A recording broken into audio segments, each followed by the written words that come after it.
Hi Booktube and welcome to a new video. This is my Friday Reads. Two books, David Markson, Reader's Block, and Alberto Manguel, All Men Are Liars. So I'm going to start with David Markson, who regular viewers of my channel will probably realise is one of my favourite authors. Took me a year and a half to track down this book because it's sort of out of print. And it's more of the same in a way as his trilogy, This Is Not a Novel, Vanishing Point and the last novel. And they are in one volume and I read them together. And I did wonder at the time, because they were originally published separately, whether I'd read them over the sort of the 6 years when they were sort of published, whether I would have felt a bit cheated because of the same style. And in a way this is a good litmus test for that, because I've read this a year and a half later as a standalone, which obviously is a standalone, and no, I don't feel cheated at all. I mean, this is more supreme artistry and artfulness by the late David Markson. So in case you're not familiar with his work, he, not all his books, but certainly the last books in his life, he was really pushing the boundary as to what is fiction, what is the novel, hence the title, This Is Not a Novel.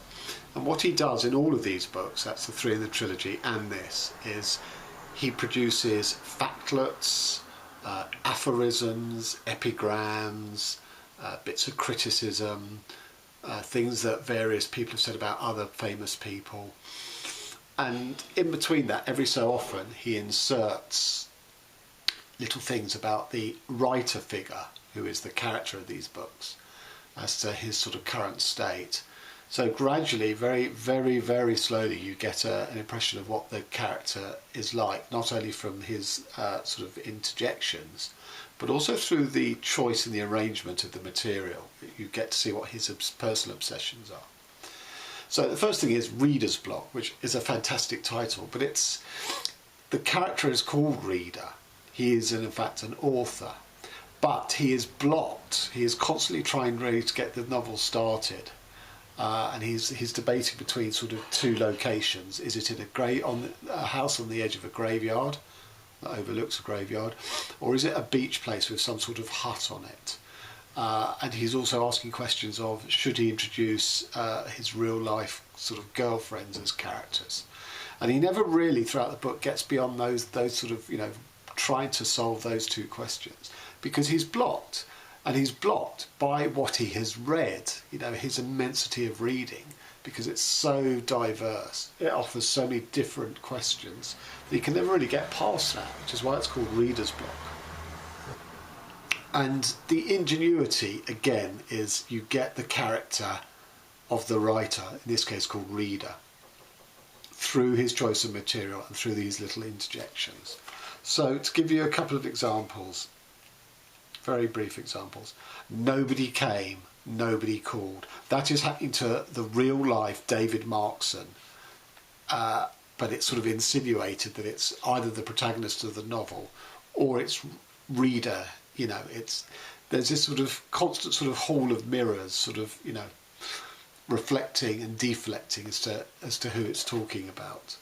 And again, this notion of the relationship of fiction and reality, because everything most of the stuff in here, these factlets, epigrams, etc., from real people, the other words of real people, you know, are on some level sort of fact in the sense of they said it or they wrote it, and yet this is the relationship of fiction and reality.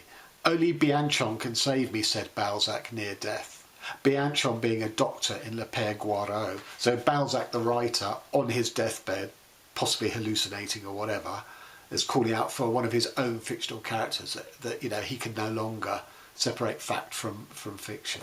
And this is very much sort of a theme of the book, that, as I say, all this sort of fact or things that people have said and written are used to create fiction. The fiction of Reader, who is the character of this book, his protagonist, who he's often dialoguing with in this book, and David Markson himself.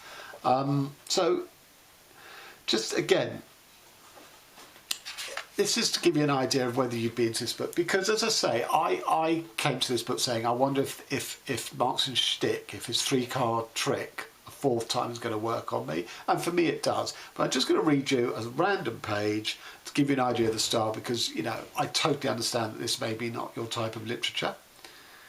Protagonist living near a disused cemetery, perhaps. A sense somehow of total retreat, abandonment.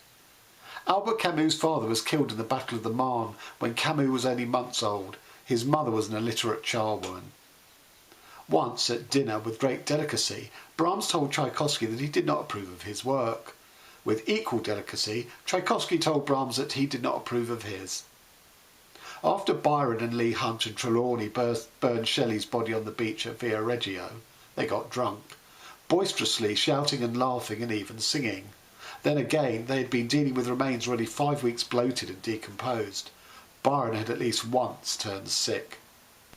Ah, did you once see Shelley plain? In Königsberg, where he spent his entire life, Immanuel Kant had several sisters and a brother, and did not see any of them for a quarter of a century. At one point he had a letter from the brother, and did not answer it for 2.5 years. Non-linear, discontinuous, collage-like, an assemblage. Knut Hamsun was once a horse car conductor in Chicago. Throughout the Middle Ages, often no more than a single manuscript of certain classics existed. One leaking monastery roof, and the Satyricon could have been lost forever, for instance. Mallarmé learned English specifically to read Poe. So that is the style. So you've got something like, he starts off about the protagonist, living near a disused cemetery perhaps, a sense somehow of total retreat, abandonment. Is that the protagonist? Is that reader? Or is that Markson? Then we have these sort of, you know, factlets and stuff about Shelley's bloated body. The fact that Immanuel Kant didn't write to any of his relatives. And Markson is bewailing the fact that none of his children visit him. And that's why he's also going through his old girlfriends, you know, that sort of stuff. And then we return to Markson's dilemma, which is also reader's dilemma. Non-linear, discontinuous, collage-like, and assemblage. So that is the style, and you can see, you know, I read it sort of as if they weren't separated, but they are separated out, you know, so it is an easy read. There's not difficult language here. And again, this idea of the obsessions of Markson give you little clues into the insight of both him and his character reader. So just before that, you know, he talked about Shelley's bloated corpse. Here we have Lawrence Sterne's corpse was sold to a medical school by grave robbers. It had been almost completely dissected before someone chanced to recognise it. How much of reader's own circumstances or past would he in fact give to protagonists in such a novel? So again, I think that's Markson's sort of concern of himself as a writer, not a particularly well-known one. You know, would anyone, you know, stop his body being cut up for, you know, dissection if he was living in Lawrence Sterne's age? Lawrence Sterne's celebrity saved his body because someone recognised it. Would anyone recognise Markson's in an equivalent thing? So, and it's also about his literary heritage, you know, the fact that Sterne's literary heritage, you know, lasted after his death. What about Markson's? So that's quite a familiar concern from his other novels. So, you know, this 5 stars, even though it's sort of very similar to his others, it isn't. And in the book, interestingly, it says somewhere in here, you know, it's quite proud of the fact that it uses all these factlets, none of which have appeared in any of his other books. And on to Alberto Manguel, All Men Are Liars, a title I really liked, and that made me pick the book up. I have read one other Manguel book about libraries. Manguel is of Argentinian extraction, but calls himself a Canadian writer. And this novel starts off with a exiled Argentinian writer who is found dead on the street, sort of, you know, covered in blood. And it unravels back that story through 4 different people's testimonies. And each of them, and this is what is slightly confusing to me, each of them only differ in a few small details, so I didn't really see the point of the structure of the book. If they were wildly different, to get an idea of, you know, who this character was and why he ended up dead, that makes sense. But, you know, they were basically saying the same things, other than their own personal relationship to the dead guy. The book is most interesting when it's talking about sort of Argentina's sort of grim past of sort of dictatorship and people, you know, political opponents disappearing. And also an interesting period of history that I haven't read much about, which is the immediate aftermath of post-Franco Spain. So Franco has died and Spain is gradually emerging into the light and towards democracy. But there wasn't enough of either of those in this book for me. It was mainly about this character who wasn't particularly an interesting character. His exile was there but didn't go in any direction you haven't read about an exile before. And also I guess the twist about the sort of the fact that he was a writer and the twist in, you know, of that before it was revealed. So this was all pretty unsatisfactory really. I had much higher hopes of Manguel. In my brain, whether I'm right or wrong, I'd sort of associated him as, you know, somewhere along the lines of Borges, but not at all. So I doubt I'll be going back to reading Manguel. This is a lame 3 stars. So that's it for this week. Thanks very much. Till next time.